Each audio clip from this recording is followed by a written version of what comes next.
Hello, cravers! If you're craving something simple and super comforting, let's cook paksiw na bangus.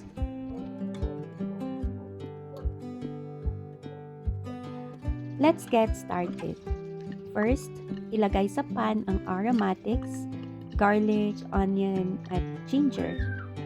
Ilatag lang sila evenly sa bottom ng pan.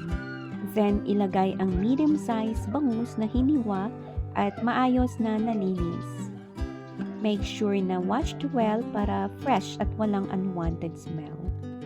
Add salt and black pepper, paminta to taste. You can adjust depende sa preference mo. Next, ibuhos ang 1 cup of vinegar. Any vinegar works, pero I prefer white vinegar. Then, add more than 1 cup water, enough lang para makover slightly yung fish.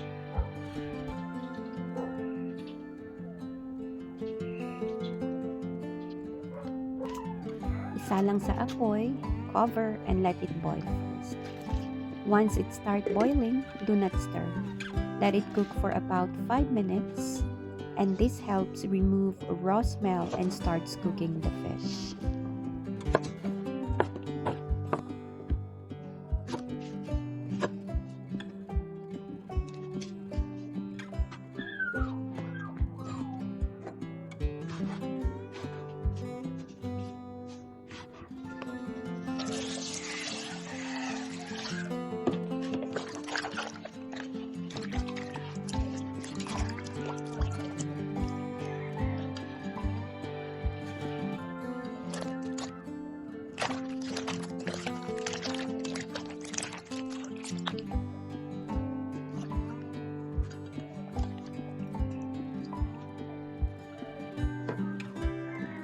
After boiling, huwag lakasan ang apoy and let it simmer for 5 more minutes.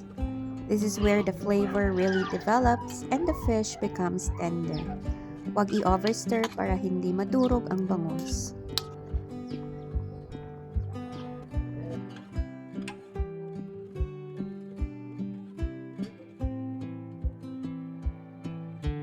Once the bangus is almost cooked, this is the time you can add vegetables.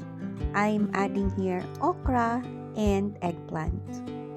Let it simmer again for another 4 to 5 minutes until the vegetables are soft but not overcooked. Sprinkle any flavor enhancer like magic sarap kung ninanais mo.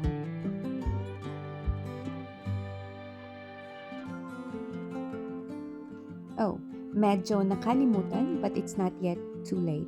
Let's put in pieces of siling haba. This is not spicy at all. It just gives a very subtle aroma and a light hint of warmth that balances the sourness of the paksiw.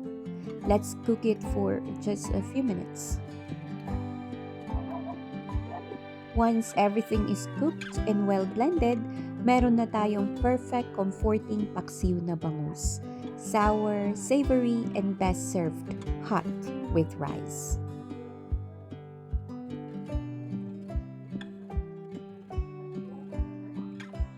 And this is one of those dishes na pwedeng ulamin hanggang 2 to 3 days and even without refrigeration. The flavor just gets better as it sits and develops.